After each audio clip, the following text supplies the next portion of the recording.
మన భారతదేశంలో తప్పు చేసిన వారికి ఎటువంటి శిక్షలు విధిస్తారు, అవి ఎన్ని రకాలు అంటే మాత్రం 6 రకాలైనటువంటి శిక్షలను విధిస్తారని మనం చెప్పవచ్చు. అందులో ముందుగా మరణ శిక్ష. ఇది అత్యంత కఠినమైన శిక్ష.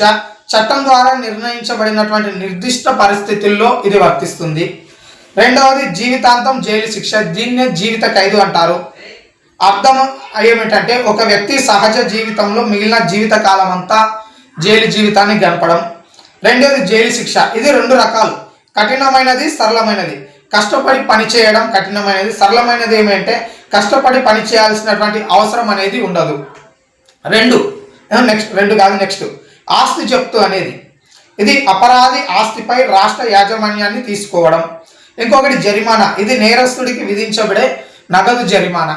చిన్న చిన్న తప్పులకు కొంతవరకు నగదు అనేది జరిమానాగా విధించి వదిలేస్తారు. సమాజ సేవ.